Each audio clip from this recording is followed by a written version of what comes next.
കൊല്ലം തേവലക്കരയിൽ സ്കൂളിൽ ഷോക്കേറ്റ് മരിച്ച മിഥുൻ ഇനി കണ്ണീരോർമ്മ. മിഥുന് നാട്ടുകാരും കൂട്ടുകാരും വിട നൽകി. മൃതദേഹം വിളന്തറയിലെ വീട്ടുവളപ്പിൽ സംസ്കരിച്ചു. തുർക്കിയിൽ നിന്നെത്തിയ അമ്മ അന്ത്യചുംബനം നൽകി.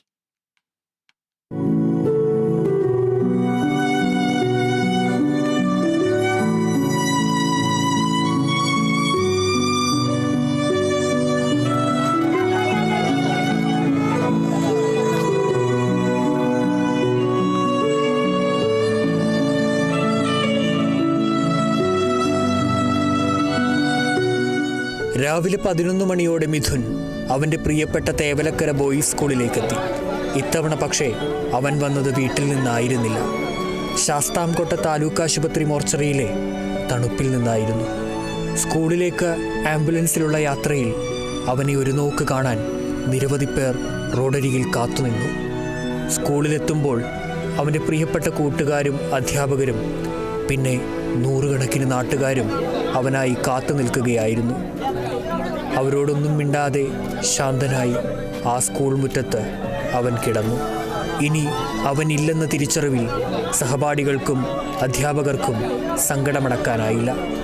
പെരുമഴയിലും ആയിരങ്ങൾ തേവലക്കര സ്കൂളിലേക്ക് എത്തി.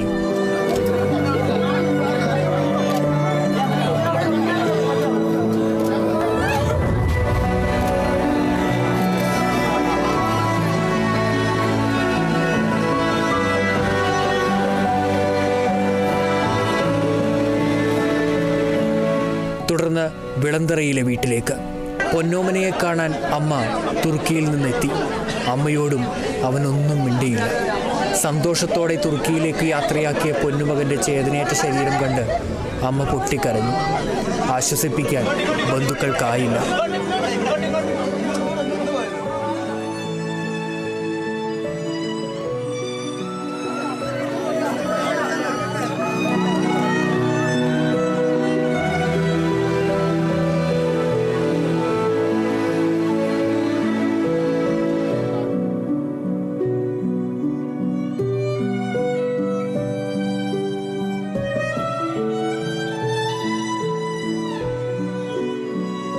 അന്ത്യകർമ്മങ്ങൾ പൂർത്തിയാക്കി വീട്ടുവളപ്പിലൊരുക്കിയ ചിതയിലേക്ക് അന്ത്യയാത്ര.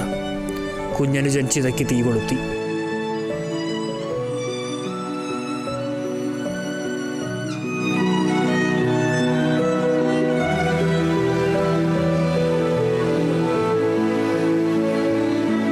വ്യാഴാഴ്ചയാണ് സ്കൂളിൽ കൂട്ടുകാർക്കൊപ്പം കളിക്കുന്നതിനിടെ സ്കൂളിലെ ഷെഡിന് മുകളിൽ വീണ ചെരുപ്പെടുക്കാൻ കയറിയ തേവലക്കര ബോയ്സ് ഹൈസ്കൂൾ വിദ്യാർത്ഥി മിഥുൻ വൈദ്യുതി ലൈനിൽ നിന്ന് ഷോക്കേറ്റ് മരിച്ചത്.